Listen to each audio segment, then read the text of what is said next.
날씨가 많이 무덥습니다. 건강관리 잘 유의해 주시기 바랍니다. 일전에 차량 검사를 하러 간 적이 있습니다. 정기적으로 하는 검사라서 시간을 내서 갔는데 그 검사를 하는 엔지니어로부터 제 차를 검사할 수 없다는 통보를 받았습니다. 저는 황당해서 왜 제 차는 수리가 안 되느냐 물어봤는데 엔지니어가 현재 제 차에 엔진 오일이 없어서 검사가 불가하다는 답변을 듣게 되었습니다. 당시 저는 차를 잘 몰랐기 때문에 부끄러운 표정을 하고는 카센터에 가서 엔진 오일을 교체한 후에 다시 검사를 하러 갔습니다. 그때서야 이 엔진 오일의 중요성을 다시 한번 깨닫는 계기가 되었습니다. 신앙생활을 하면서 가장 중요한 요소가 무엇인가 질문을 드린다면 우리 성도님들 아마 각각의 대답을 다 들을 수 있겠지만 공통적으로 말씀하시는 것이 바로 기도일 것입니다. 차량에 휘발유가 없다면 차량을 움직일 수 없지만 엔진 오일이 누유되거나 소위 바닥을 드러냈다면 차의 가장 중요한 부품이 하나인 엔진이 고장이 나서 아마 그 차는 폐기해야 될지 모릅니다. 기도는 신앙이라는 차의 휘발유나 엔진 오일과 같다고 저는 생각합니다. 여기 계신 우리 성도님들 모두 하나님께 기도하는 성도님 줄 믿습니다. 그런데 여러 가지 이유로 기도를 등한시하거나 기도의 자리를 점점 줄여 나간다면 하나님과 교제하는 시간이 줄어든다면 그만큼 우리의 신앙은 유지하기가 매우 어렵게 될지도 모릅니다. 아닌 척하고 다닐 수는 있습니다. 기도하는 척하고 다닐 수는 있습니다. 그러나 그때뿐입니다. 오늘 본문은 사도 바울이 에베소 교회 성도들을 위해 기도하는 내용입니다. 간단히 내용을 정리하자면 바울이 얼마나 에베소 교회를 사랑하고 있는지 알 수 있는 부분입니다.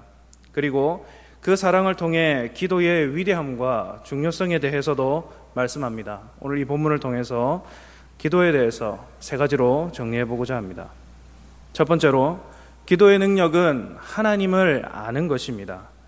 에베소서 1장에 기록된 이 기도를 빌립보서 1장과 에베소서 3장의 강구와 비교해 보면 바울이 사랑하는 교회의 지체들을 위해 습관적으로 기도하는 장면이라는 것을 알 수 있습니다. 그 중에서도 바울은 17절과 18절에 하나님을 알게 하시고 알게 하시기를 구하노라 라고 말씀합니다. 한 가지 특이한 상황은 바울은 그리스도 안에서의 신앙의 동력자들을 위해 기도하면서 환경과 처지를 바꿔달라고 호소하는 내용은 없습니다. 참으로 놀라운 일 아닙니까? 당시 그리스도인들은 수많은 위험과 고초를 겪으며 살고 있었습니다. 그들의 신분은 대부분 노예이거나 천한 신분이었는데 사람 취급을 받지 못하는 그런 사람들이었습니다. 자기가 섬기는 주인의 물건이었지 그 이상도 그 이하도 아니었습니다. 그리고 언제 닥칠지 모르는 위험한 상황과 박해와 위협에 빠져 있었고 수많은 병들에 노출되어 있는 그런 상황입니다.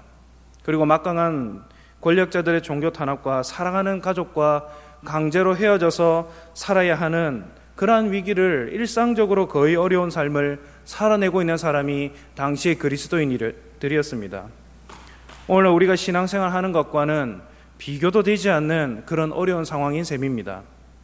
하지만 바울의 기도에서는 황제를 바꿔달라거나 끼니를 책임져 달라는 강구조차 보이지 않습니다. 바울은 요즘 그리스도인들이라면 할 법한 기도 체크리스트 중에 가장 유익한 그런 조건들을 갖추지 않은 것입니다. 그렇다면 이러한 것들을 구하는 것은 세속적이기 때문에 구하지 않는 것입니까? 그렇지 않습니다. 예수님은 일용할 양식과 악에서 구해주시기를 원하는 기도를 하라고 분명히 가르치셨습니다. 이와 반대로 디모데전서 2장에는 바울이 평화와 선량한 정부를 위해서 기도하라고 권면합니다. 바울은 보편적인 기도의 표준을 제시하고 있지는 않지만 대신 하나님이 그리스도인에게 주실 수 있는 소중한 가치를 끊임없이 구했습니다. 그것이 무엇입니까? 바로 주님을 잘 아는 것입니다. 18절에 마음의 눈을 밝혀주신다라는 것과 일맥상통합니다. 인간의 감정과 사고, 행동을 좌우하는 핵심적인 헌신과 깊고 깊은 사랑, 기본적인 소망이 한데 모인 저장 창고와도 같은 곳이 바로 우리의 마음 아닙니까? 우리의 마음이 말씀으로 변화되기 시작할 때 마음의 눈이 밝아져서 그 진리를 깨달아야 이해를 넘어서서 정서적으로 주님의 거룩하심을 경이롭고 아름답게 받아들이고 그분을 노엽게 하거나 가벼이 여기는 짓을 하지 않게 될 것입니다. 하나님은 사도 바울을 통해 그리스도인이 반드시 얻어야 할 결정적인 응답이 환경의 변화보다 하나님을 온전히 아는 지식이라 본문에서 말씀하고 있습니다. 하나님의 실제를 강렬하게 만나지 못한다면 아무리 좋은 환경이 주어진다 할지라도 결국 무관심으로 이어질 수 있습니다. 이는 내가 가진 것이 내 안에 있는데 굳이 하나님을 찾을 필요가 있을까 생각할 수 있다는 것입니다. 이와 반대로 밝아진 마음이 내 안에 없다면 좌절과 낙담과 우울로 빠질 수 있습니다. 하나님의 사랑이 있지만 단지 내 머릿속에만 있기 때문에 공허함이 빠질 수 있기 때문입니다. 그러므로 어떤 상황에서도 흔들림 없이 삶을 마주하기 위해서 우리는 주님을 더 잘 아는 것이 매우 중요합니다. 우리가 어떤 사람을 잘 알기 위해서는 어떻게 해야 됩니까? 그 사람과 함께 대화를 나누고 밥을 먹으면서 함께 지내고 또 이야기해야만 조금이라도 그 사람을 알 수 있습니다. 사람을 단숨에 알기란 매우 어렵습니다. 하나님의 관계도 그러합니다. 하나님과 깊이 교제하고 하나님을 아는 지식이 있어야 우리는 그분께 마음을 열고 또한 다가갈 수 있습니다.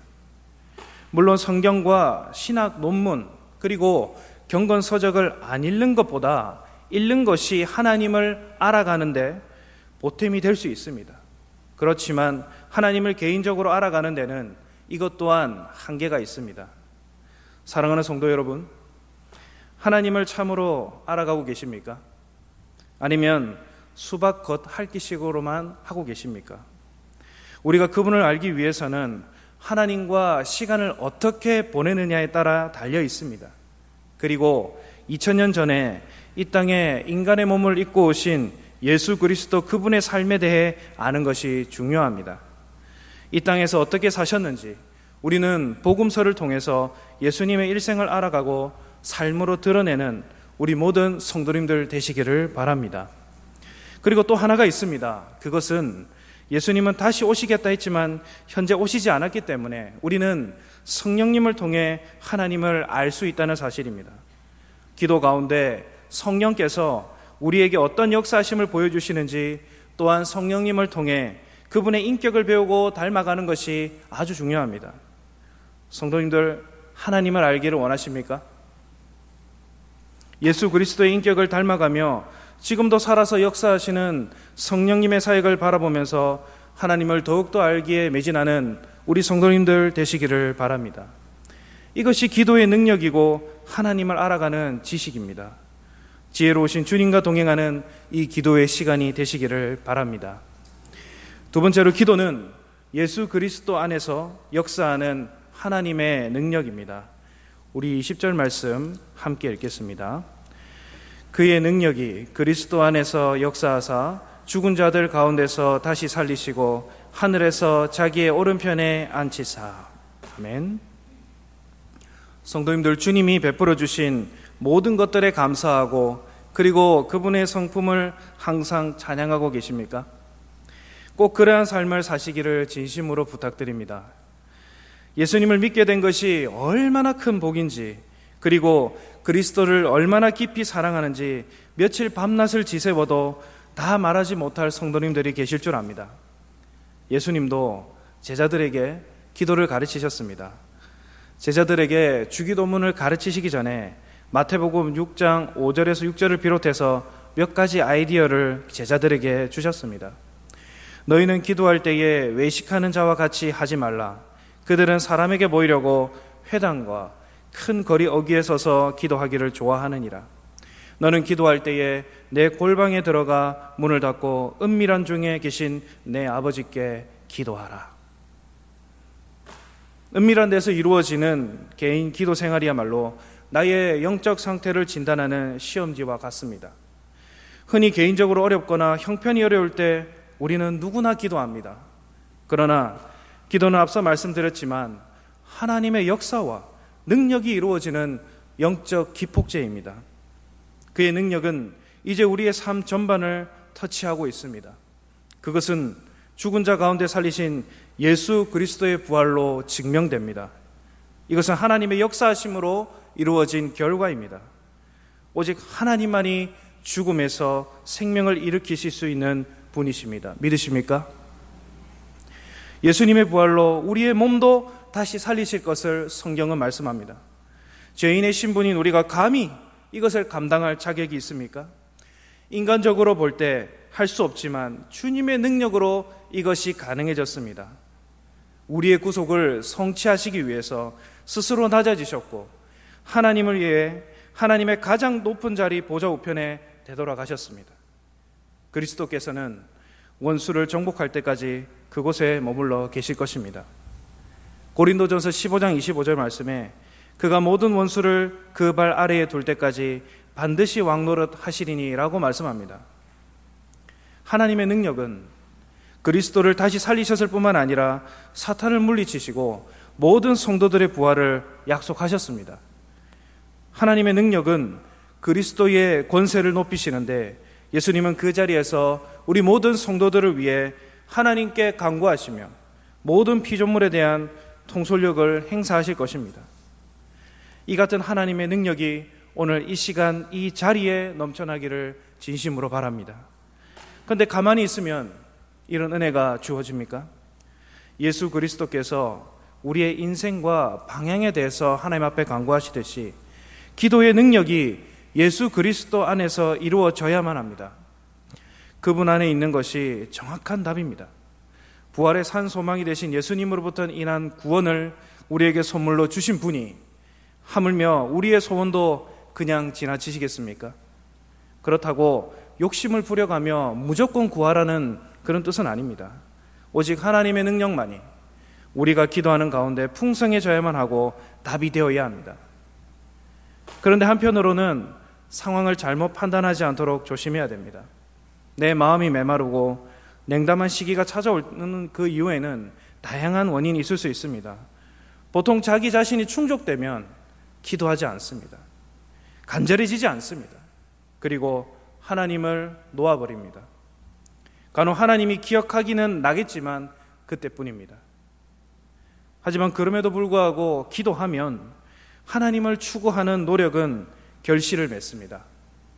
하나님의 능력으로 예수 그리스도 안에 있으면 우리는 그 능력을 체험할 수 있습니다. 오늘 어떤 기도 제목을 가지고 이 자리에 오셨는지 다 알 수는 없지만 하나님의 능력이 성령의 인도하심으로 이 자리에 차고 넘치기를 진심으로 바라고 원합니다. 그리고 이 기도를 통해서 교회의 머리가 되시는 예수 그리스도를 바라보고 교회의 몸으로서 우리는 제 기능을 할 수 있음을 기억해야 할 것입니다. 그리고 마지막 세 번째로 기도는 교회를 충만하게 합니다. 22절에서 23절 읽겠습니다.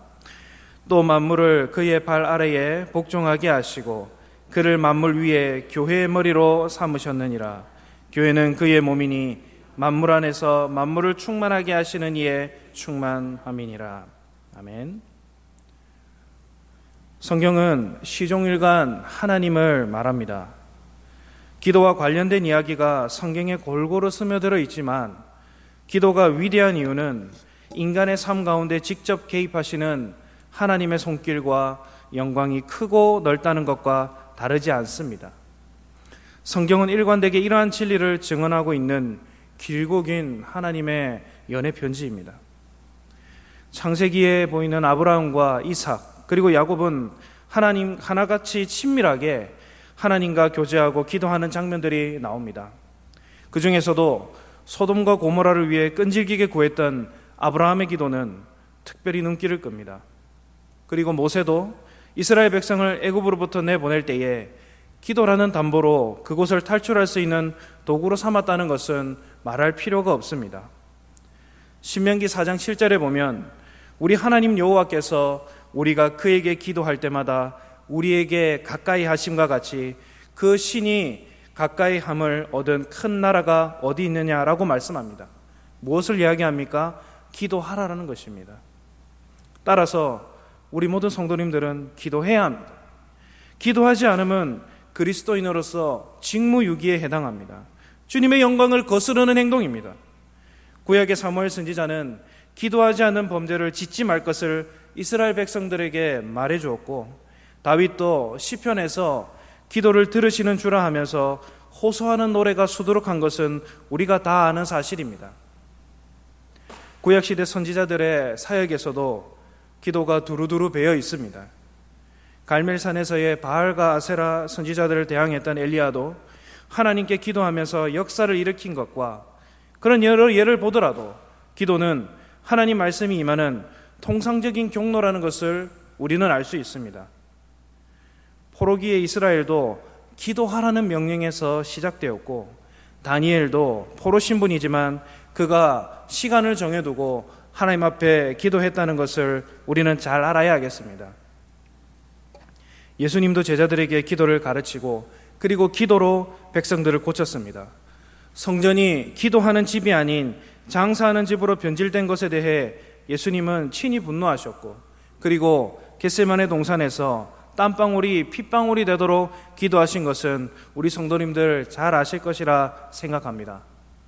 그리고 사도행전에 나오는 사도들도 기도를 목숨같이 여겼습니다. 기도는 그리스도를 믿고 성령님이 마음에 들어오시다는 것을 보여주는 지표 가운데 하나이기 때문입니다. 성경은 우리의 삶에 기도가 배어들게 하라고 말씀하십니다. 우리가 잘 아는 말씀 데살로니가전서 5장 17절 말씀이 무엇입니까? 쉬지 말고 기도하라. 이렇듯 기도는 하나님이 계신 자리마다 함께합니다. 그분은 언제나 한없이 크신 분이기 때문에 기도 역시 삶의 모든 영역에 스며들 수밖에 없습니다. 하나님은 예수 그리스도를 교회의 머리로 삼으셨습니다. 생명의 주관자이시고 그리스도인의 삶의 모델이 되시기 때문에 모든 행동을 판단하시는 분이기 때문에 삼으셨습니다. 그 중에서도 우리는 기도로 교회를 충만케 하는 사명을 가지고 있습니다. 천지를 지으신 하나님으로 말미암아 교회를 구성하는 저와 우리 성도님들이 주님의 여러 인격적인 모습 가운데 기도로 우리의 삶을 채우는 역할을 해야 되기 때문입니다. 팀 켈러 목사님이 쓴 기도라는 책에 이런 내용이 있습니다. 기도는 하늘과 땅의 다림줄이다. 그래서 성령님의 권능에 힘입어서 하나님의 깊은 것까지도 통달할 수 있다. 기도는 그리스도인들을 하나님과 연합하게 한다.